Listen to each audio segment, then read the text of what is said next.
नमस्कार, हरियाणा न्यूज देख रहे हैं आप और मैं हूं आपके साथ विनय चौधरी।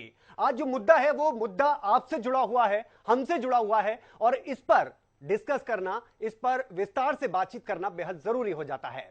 यहां पर बात हो रही है नशे के मुद्दे की और ये मुद्दा इसलिए क्योंकि चंडीगढ़ में एक सम्मेलन का आयोजन किया गया जिसमें केंद्रीय गृह मंत्री अमित शाह पहुंचे, मुख्यमंत्री मनोहर लाल भी मौजूद थे और कई दिग्गज राजनीतिक हस्तियां जो थी वो वहां पर मौजूद रही। लेकिन यहां पर बातचीत थी नशे से किस तरह से युवाओं को बचाया जाए, किस तरह से इस सामाजिक कुरीति को, किस तरह से इस बुराई को पूरी तरह से जड़ से खत्म किया जाए। और इसी को लेकर चाहे वो मुख्यमंत्री मनोहर लाल हो या फिर गृह मंत्री अमित शाह हो, उन्होंने सीधे तौर पर बातचीत की और एक विजन पेश किया कि किस तरह से इस कुरीति को पूरी तरह से समाज से खत्म करना है। ये रिपोर्ट देखते हैं।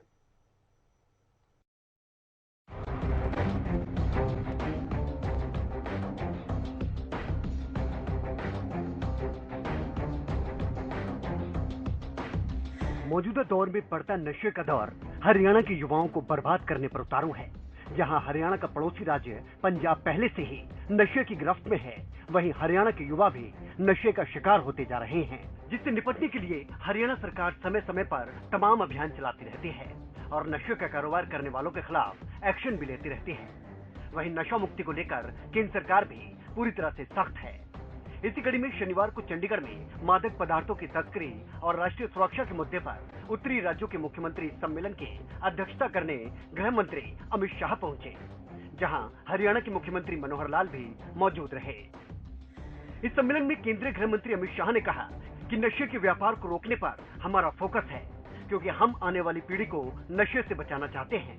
साथ ही उन्होंने कहा कि हर समस्या का जड़ से निदान करना जरूरी है, जिसके लिए सरकार के साथ समाज का भी सहयोग चाहिए, क्योंकि ड्रग्स के खिलाफ मिलकर लड़ना होगा। परिणाम मैं आपके साथ जरूर बताना चाहूंगा कि परिणाम हमारा हौसला बढ़ाने वाला है। ये परिणाम दर्शाता है कि ये समस्या ऐसी नहीं है कि जिसका निदान नहीं।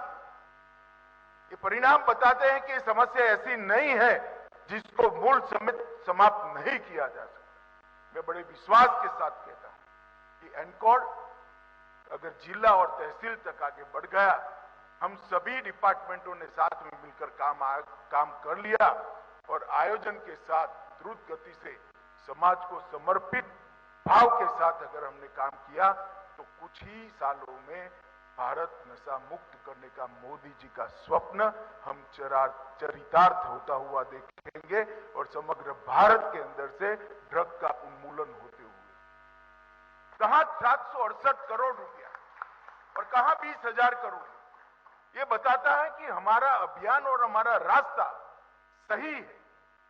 जरूरत है वो रास्ते पर गति बढ़ाने, जरूरत है वो रास्ते पर श्रद्धा बनाने और जरूरत है वो रास्ते पर अभी भी थोड़े जो लूप होल्स बचे हैं उसको समाप्त कर देने की। और भारत सरकार का गृह मंत्रालय मैं आप सभी को विश्वास दिलाना चाहता हूं, इस दिशा में बहुत द्रुत गति से आगे बढ़ रहा है। मित्रों, इस दौरान हरियाणा के मुख्यमंत्री मनोहर लाल ने कहा, भारत दुनिया का सबसे युवा देश है, इसलिए नशे की समस्या को नजरअंदाज नहीं कर सकते। पंजाब और दिल्ली के साथ लगते जिलों में नशा एक समस्या है। हरियाणा में दूसरे राज्यों से ड्रग्स की खेप आ रही है। हरियाणा ने नशे के खिलाफ उठाए कई कारगर कदम। हर महीने एनडीपीएस एक्ट में 200 से ज्यादा मुकदमे दर्ज किए जा रहे हैं। नशा समाज में एक भयानक बीमारी बन चुका है, जिसका समय पर इलाज नहीं किया गया तो हमारी नई पीढ़ी को भी नशा अपनी गिरफ्त में ले लेगा, जिसको लेकर केंद्र सरकार और हरियाणा सरकार पुरजोर कोशिश कर रही है। लेकिन सवाल यह है कि क्या हरियाणा नशा मुक्त होगा? Bureau report, Haryana news. जी हाँ, तो कदम तो उठाए जा रहे हैं, कड़े सख्त कदम उठाए जा रहे हैं और ऐसा सिर्फ हरियाणा के लिए नहीं कहेंगे, केंद्र सरकार की तरफ से भी यही कहा जा रहा है कि लगातार सख्त कदम उठाए जा रहे हैं, जीरो टॉलरेंस की नीति अपनाई जा रही है और ये ऐसी बीमारी नहीं है जिसे खत्म नहीं किया जा सके। लेकिन बावजूद इसके युवाओं की अगर बात करें तो कहीं ना कहीं युवा अभी पूरी तरह से नशे से मुक्त नहीं हो पा रहे हैं और इसी विजन को लेकर समय समय पर इस तरह के कदम उठाए जाते हैं। एक पैनल हमारे साथ जुड़ा हुआ है, उनसे हम डिस्कस करेंगे इसी मुद्दे पर, उनसे बातचीत करेंगे, विचार विमर्श करेंगे कि आखिरकार जो सवाल हमने उठाया है वो सवाल यह है कि कैसे पूरी तरह से जो नशा मुक्त हरियाणा का सपना देखा जा रहा है वो कैसे होगा। बीजेपी की अगर बात की जाए तो डॉक्टर वीरेंद्र सिंह चौहान जी हमारे साथ जुड़ गए हैं, बीजेपी पर प्रवक्ता हैं। और साथ ही कांग्रेस की अगर बात करें तो वेद प्रकाश विद्रोही जी हमारे साथ जुड़ गए हैं, कांग्रेस के प्रवक्ता हैं। बहुत बहुत स्वागत है सर आप लोगों का। और साथ ही हमारे वरिष्ठ संवाददाता अमित तिवारी हमारे साथ जुड़े रहेंगे और इसी मुद्दे पर हम बात करेंगे। सबसे पहले वीरेंद्र सिंह जी आपके पास आना चाहेंगे, क्या लगता है जो बातें आज इस सम्मेलन के जरिए कही गई हैं, जो संदेश देने की कोशिश की गई है, एक विजन दिखाया गया कि बहुत जल्द जो सपना हम देख रहे हैं कि हरियाणा पूरी तरह से नशा मुक्त होगा, वो कब तक पूरा हो पाएगा? देखिए, हरियाणा किस दिन 100% नशा मुक्त हो जाएगा इसकी तारीख तय करना ये तो संभव नहीं है, क्योंकि अपराध जो है या नशा जो है, किसी भी प्रकार का अपराध नशे समेत वो 100% कभी किसी युग में समाप्त नहीं हुआ। लेकिन हमेशा 100% का लक्ष्य रखकर जब हम चलते हैं तो ही उसकी अपराधियों के गिरोहों की कमर तोड़ी जा सकती है। तो हमारा ये मानना है कि हम पूरी शिद्दत के साथ, पूरी जिद के साथ, चौतरफा रणनीति के साथ काम कर रहे हैं। हरियाणा इस बात के महत्व को समझता है कि हमारी जो राष्ट्रीय राजधानी के बगल में हमारा होना और फिर ऊपर के जो राज्य हमारे बगल में पंजाब, क्योंकि वो बॉर्डर स्टेट है, ऊपर तक कश्मीर तक नशे का संबंध क्योंकि इंटरनेशनल बॉर्डर से भी रहता है, तो और उनके साथ हम कहीं ना कहीं जुड़े हुए इन राज्यों के साथ आवागमन निरंतरता में होता है।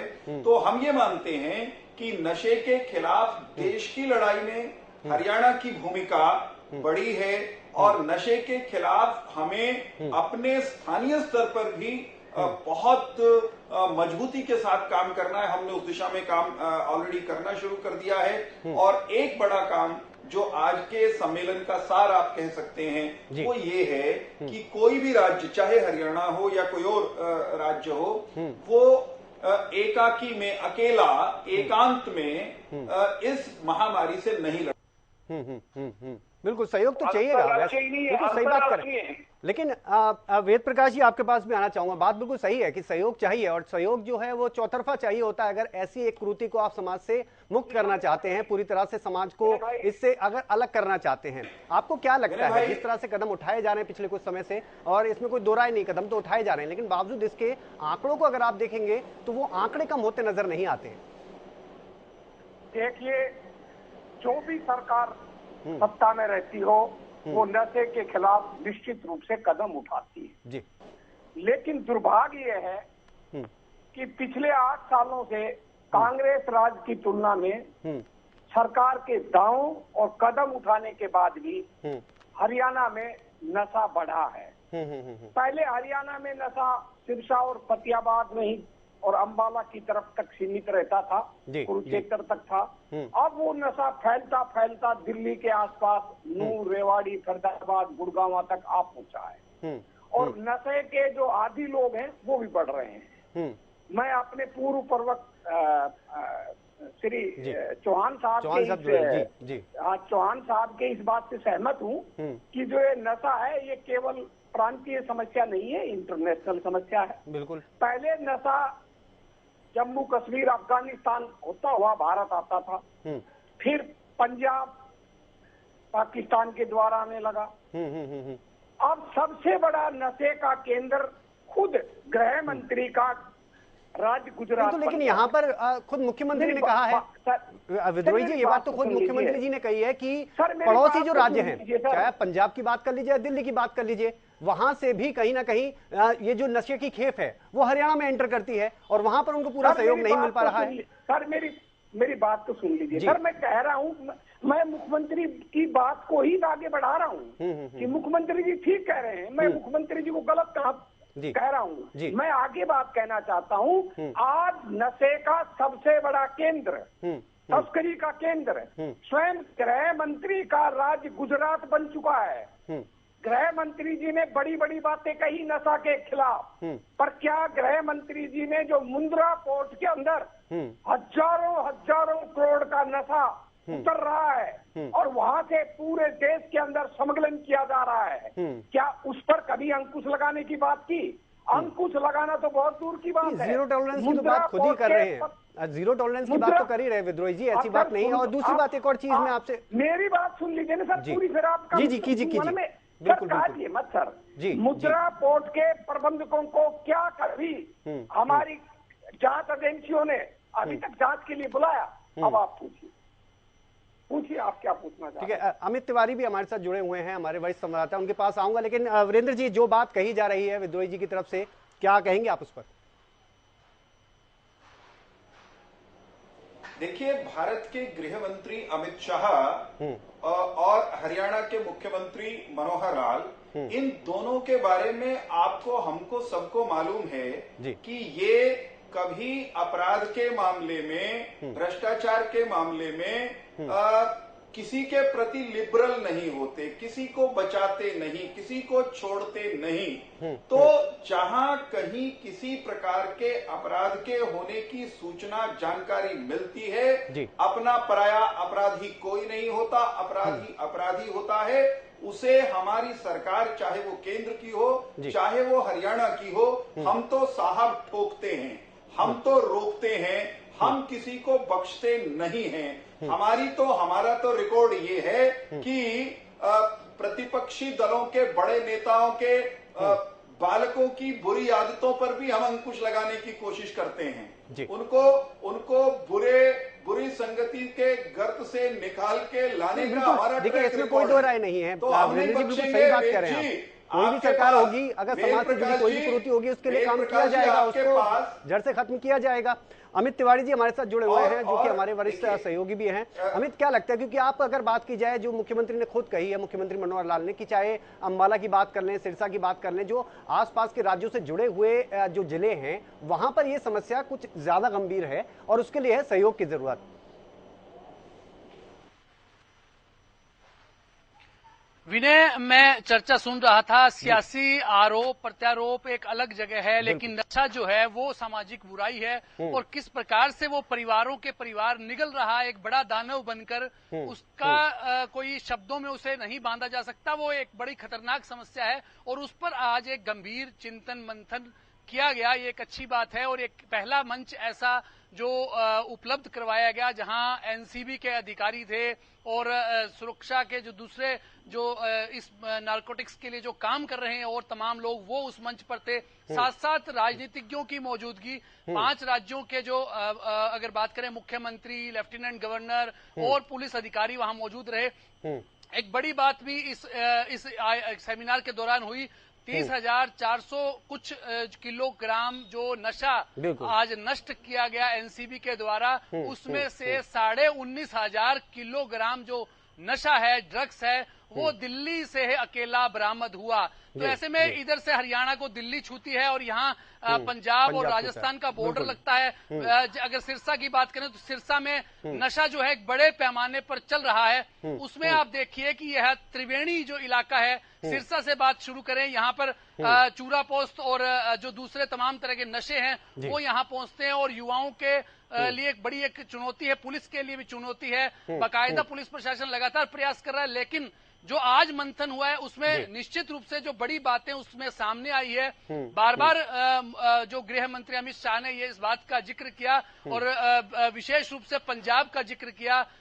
उन्होंने मुख्यमंत्री पंजाब से भी सहयोग मांगा कि आप अगर भूमि दें तो मुक्तसर में इस प्रकार का एक संस्थान बनाया जाएगा। तमाम बातें की गई। तो नशा रोकने के लिए उन्होंने सहयोग मांगा, समन्वय मांगा और साथ साथ कहा कि जो केंद्रीय जांच एजेंसियां हैं, चाहे वो एनआई है, चाहे एनसीबी है, उनकी मदद के लिए हर समय तैयार है। वो तमाम राज्य सरकारों की नॉर्थ ईस्ट का उन्होंने विशेष रूप से ये चीज देखी भी गई है पिछले कुछ समय में। अगर बात की जाए तो ये जो राज्य हैं, इन राज्यों ने आपस में एक रणनीति भी तैयार की। चाहे आप उत्तर प्रदेश की बात कर लीजिए, पंजाब से भी इस बारे में बात हुई थी, इसके अलावा आप बात कर लीजिए दिल्ली से भी, बात इस चीज में होती रहती है।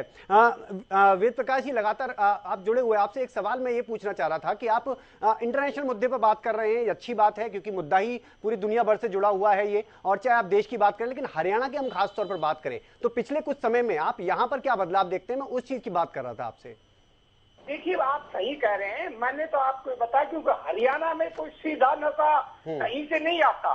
हरियाणा में तो 3-4 जगह से नशा आता है, तराई नेपाल से, अफगानिस्तान, जम्मू कश्मीर से, पंजाब से, और एक नया केंद्र अब गुजरात हो गया।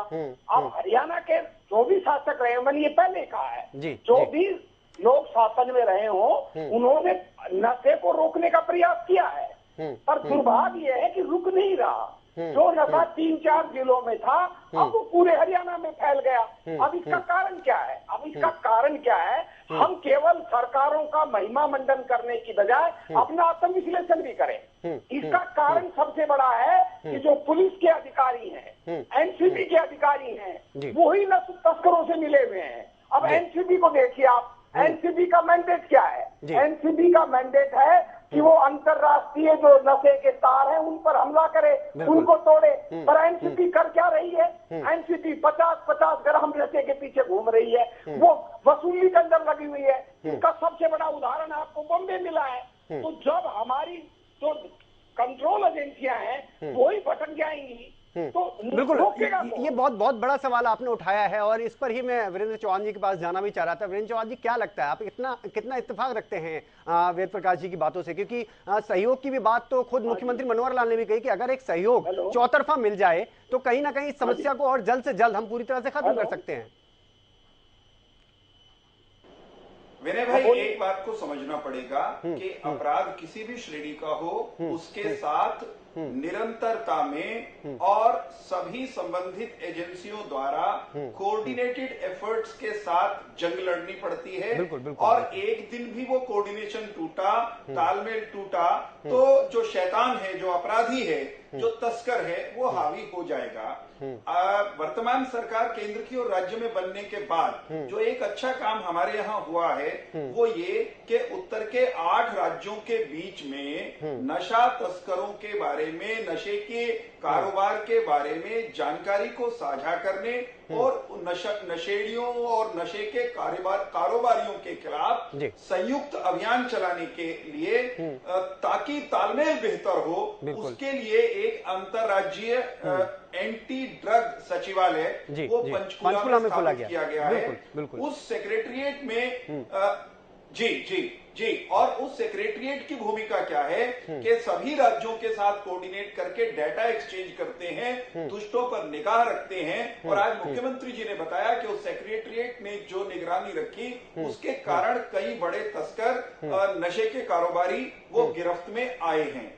इसी तरह हमने आईटी का इस्तेमाल करना शुरू किया है। हमने 2 ऐप बनाई हैं, एक का नाम है प्रयास, एक का नाम है साथी। इससे हम नशा करने वालों पर निगाह रखते हैं, उनका डेटा इकट्ठा करते हैं, फिर उनको काउंसल किया जाए, उनको उस रास्ते से हटाया जाए, इसके लिए सुनियोजित प्रयास करते हैं। प्रतिबंधित दवाएं कहां कौन इस्तेमाल कर रहा है नशे के तौर पर, उस पर निगाह रखने के लिए भी साथी नाम से एक ऐप शुरू की गई है। सोनीपत जिले से उसका पायलट प्रोजेक्ट शुरू किया गया है।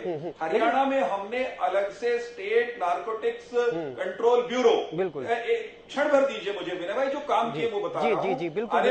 हम भी अपनी टीवी स्क्रीन पर दिखा रहे हैं वीरेंद्र जी, वो तमाम काम जो सरकार की तरफ से किए गए हैं वो हम अपनी टीवी स्क्रीन पर दिखा रहे हैं, पिछले कुछ समय से जो कदम उठाए गए हैं। जी मैं ये बताना चाह रहा हूं कि जो हमने स्टेट का नारकोटिक्स कंट्रोल ब्यूरो बनाया है उसका सेपरेट स्टाफ है, वो अपने काम में निरंतरता के साथ लगा हुआ है। और हरियाणा में हमने लगभग 200 मुकदमे हर महीने हम दुष्टों के खिलाफ दर्ज कर रहे हैं। हमने हरियाणा में कई तस्करों की संपत्ति जब्त करके उनकी कमर तोड़ने की दिशा में कदम उठाए हैं। 32 करोड़ रुपए से ज्यादा की संपत्ति हम जब्त कर चुके हैं। 13 करोड़ से अधिक की संपत्ति को जब्त करने की प्रक्रिया जारी है। तो ये युद्ध है, सबको साथ लेकर के हमें इस काम में लगे रहना है।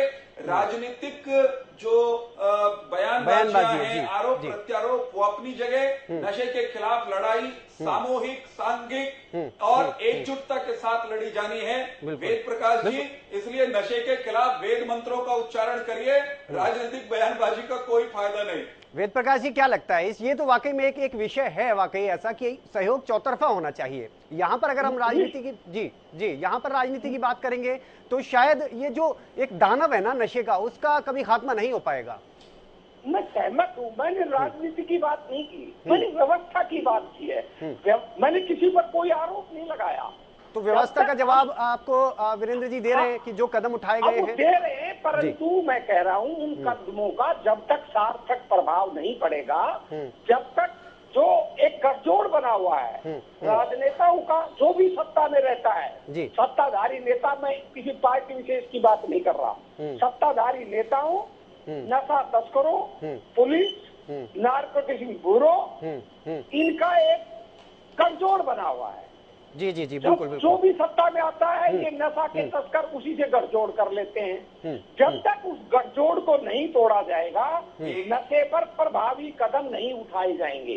और ये बिल्कुल मैं सहमत हूँ, ये किसी एक व्यक्ति का या एक पार्टी का मसला नहीं है, ये निश्चित रूप से एक सामाजिक बुराई है, और एक ऐसी सामाजिक बुराई है जो हमारी नस्लों को खराब कर रही है। और हरियाणा के अंदर ये बुराई पिछले 7-8 सालों में बढ़ी है। सरकार को इस बात का भी चिंतन करना चाहिए। ठीक है, दोनों चीजें हैं, नकारात्मक और सकारात्मक दोनों। वेद प्रकाश जी, दोनों ही चीजें हर जगह मिलती हैं, चाहे आप नकारात्मकता की बात कर लीजिए, सकारात्मकता की। नकारात्मकता आप कह रहे हैं कि अगर आंकड़े बड़े हैं, जी बड़े हैं आंकड़े अगर आप बता रहे हैं तो, लेकिन दूसरी तरफ सकारात्मक कदम भी उठाए गए हैं। अमित तिवारी हमारे साथ लगातार जुड़े हुए हैं। अमित, क्या लगता है, क्योंकि आप एक ऐसी जगह से लगातार खबरों पर नजर रखते हुए आए हैं जहां पर यह समस्या एक गंभीर समस्या के तौर पर उभर कर भी सामने आई है। पिछले कुछ समय की बात की जाए, जिस तरह के कदम उठाए गए हैं, उन्हें देखकर आपको क्या लगता है कि जो आंकड़ा है उसका ग्राफ नीचे जा रहा है, या फिर अभी इसमें और ज्यादा प्रयास करने की जरूरत है? जी बिल्कुल विनय, मैं लगातार सुन रहा था विद्रोही जी की बात को भी और चौहान साहब को भी, तो दोनों ही प्रबुद्ध प्रवक्ता हैं। मुद्दे दोनों ने ही गंभीरता और चिंतन जिस प्रकार का आज गृह मंत्री अमित शाह ने जताया था अपने उनके उद्बोधन में भी चिंतन था, मंथन था, और उन्होंने एक बात खासतौर पर कही, मैं उसको रिपीट करना चाहूंगा कि जो आज सेमिनार हुआ उसमें चिंतन मंथन से जो अमृत निकला है वो नशे को का नाश करने का काम करेगा। तो मैं पिछले करीब 2 दशक से पत्रकारिता कर रहा हूं और मैंने बढ़ता देखा है, उड़ता पंजाब भी देखा है, और जो सराउंडिंग के इलाके हैं पंजाब के, खासतौर पर सिरसा के, अगर डबवाली की बात करें, यहाँ पर रोड़ी क्षेत्र की बात करें, कालावाली की बात करें, इस इलाके में नशे ने जिस प्रकार का कोहराम मचाया है घरों में, और जवानी जो खत्म हुई है वो अपने आप में चिंतन की बात है। अभी प्रयास चल रहे हैं, नशा मुक्ति केंद्रों की संख्या बढ़ाने की जरूरत है, नशे में जो संलिप्त लोग हैं उन्हें उनकी धरपकड़ की जरूरत है, जो नशे में डूबे हुए हैं उन्हें उबारने की जरूरत है, और तमाम तरीकों से। आज जब सुन रहा था मैं अमित शाह जी को, उस समय उन्होंने कहा कि बॉर्डर पार से जो ड्रोन के माध्यम से जो घुसपैठ हो रही है, नशा भेजा जा रहा है, जाली नोट भेजा जा रहा है, इसी के साथ साथ उन्होंने जो समुद्र के रास्ते भी जो नशा आने की बात कही। तमाम चिंतन है, लेकिन उसमें संयुक्त कार्रवाई की जरूरत है। जिस प्रकार के उन्होंने बताया निदान जो बनाया गया है, उसके साथ साथ एनकोड जो बनाया गया है उसमें बिल्कुल काम करने की जरूरत है। तमाम बातें अमित शाह जी की तरफ से कही गई हैं, गृह मंत्री की तरफ से कही गई। सामाजिक बुराई है, इस पर लगाम लगेगी विनय। बिल्कुल बिल्कुल बिल्कुल। क्योंकि समय की थोड़ी कमी है, वीरेंद्र चौहान जी आपके पास आना चाहूंगा, और एक लास्ट कमेंट, बहुत छोटी सी समय की बात है, और यहाँ पर मैं यही पूछना चाहूंगा कि आपको क्या लगता है कि सहयोग पूरी तरह से नहीं मिल रहा, या जो विद्रोही जी ने जो सवाल उठाए हैं वो सवाल भी कहाँ तक वैल्यू रखते हैं, इन चीजों को लेकर आपको क्या लगता है? और जिस तरह के कदम उठाए जाने के, क्या वाकई वो कारगर कदम सिद्ध होते नजर आ भी रहे हैं, या फिर और ज्यादा प्रयास करने की जरूरत है? हम कारगर और प्रभावी कदम उठा रहे हैं, परिणाम भी आने लगे हैं, और निरंतर काम की समीक्षा करते हैं। जैसे आज के सम्मेलन में समीक्षा हुई, समीक्षा करते चलेंगे, सबसे सहयोग मांगेंगे, जहां से नहीं मिलेगा फिर मांगेंगे, क्योंकि ये लड़ाई न राज्यों की अपनी अलग अलग की लड़ाई है, न ये राजनीतिक दलों की लड़ाई है। चिंतित निश्चित तौर पर पंजाब जैसे या राजस्थान जैसे जो बॉर्डर स्टेट्स हैं, जहां ड्रोन से भी नशा आने लगा है, उनको और अधिक चिंतित होने की आवश्यकता है और अधिक सचेत होने की आवश्यकता है। हरियाणा में हम बहुत मुस्तैद हैं, अपनी मुस्तैदी को हर दिन बढ़ाएंगे। और एक बात मैं वेद प्रकाश जी को कहूंगा कि वेद प्रकाश जी, आज हरियाणा में और केंद्र में जो लोग सत्ता में हैं, वे सत्ता की संस्कृति में शुद्धि और संस्कार लाने वाले लोग हैं। वे नशा तस्करों के साथ सांठ गांठ करने वाले लोग नहीं, संरक्षण देने वाले लोग नहीं, पहले होता होगा कि ठीक जो है, सत्ता में आएगा बिल्कुल, और जरूरत है वीरेंद्र जी, बहुत सही बात कही आपने, चौतरफा सहयोग की जरूरत है, कदम उठाए जा रहे हैं और पूरे कदम कारगर कदम उठाए जा रहे हुए। लास्ट कमेंट में लेना चाहूंगा आपसे विद्रोही जी, लास्ट कमेंट आपका। एक बात जी समय की कमी है, मैं चाहूंगा कि इनसे कमेंट ले लीजिएगा। जी वो ये के विद्रोही जी आपको कहीं कोई प्रमाण सत्ता वालों के किसी के साथ मिले होने का मिले, मुझे बता दीजिएगा, मैं अमित शाह जी और मनोहर जी तक पहुंचा दूंगा। ठोकेंगे एक को पकड़ के, तोड़ेंगे इनकी कड़, लेकिन राजनीति से ऊपर उठ के काम करना पड़ेगा। बिल्कुल बिल्कुल विद्रोही जी, लास्ट कमेंट और बहुत ही संक्षेप में चाहूंगा। मेरे क्या देखिए, मेरा ये कहना है कि जो नशे का नया केंद्र गुजरात हुआ है सबसे ज्यादा, जब तक केंद्र सरकार उस पर गुजरात लगा रखी आपने, सियासत मत करो। ठीक है वीरेंद्र जी, समय की कमी है, मैं चाहूंगा एक रट लगा के बैठे हैं। जी बात हरियाणा की भी कर रहे हैं हम, और पूरे क्योंकि मुद्दा तो देखिए देश से जुड़ा हुआ है, दुनिया से जुड़ा हुआ है। ठीक है मीटिंग हरियाणा विद्रोही जी, मैं आप दोनों ही, अगर आप दोनों ही मेहमानों से बात करूं तो मैं यही कहूंगा कि सहयोग की जरूरत है, चाहे वो अहमदाबाद की बात हो, चाहे वो हरियाणा की बात हो, चाहे वो मुंबई की बात हो, चाहे वो पूरे देश की बात हो, यहां पर सहयोग चाहिएगा और चौतरफा तरीके से चाहिएगा, तभी ये जो एक क्रूरति है वो देश से पूरी तरह से खत्म होगी। हरियाणा की जो हमने सवाल उठाया है, वो हरियाणा का सवाल, वो सपना तभी पूरा हो पाएगा जब ये जड़ से खत्म होगी। बहुत बहुत शुक्रिया आप लोगों का, आप हमारे साथ जुड़े, इस पूरे मुद्दे पर हमने विचार विमर्श किया। अमित तिवारी जी जुड़े हमारे साथ, बहुत शुक्रिया आपका। लेकिन सवाल यही है कि आखिर कब तक जिस तरह के कदम उठाए जा रहे हैं, और कदम वाकई बेहतरीन उठाए जा रहे हैं, लेकिन आंकड़े भी लगातार बढ़ते जा रहे हैं और इन आंकड़ों को कम करने की बेहद जरूरत है और सहयोग की भी जरूरत है। फिलहाल इस खास चर्चा में इतना ही। आप जुड़े रहिए हरियाणा न्यूज के साथ। नमस्कार।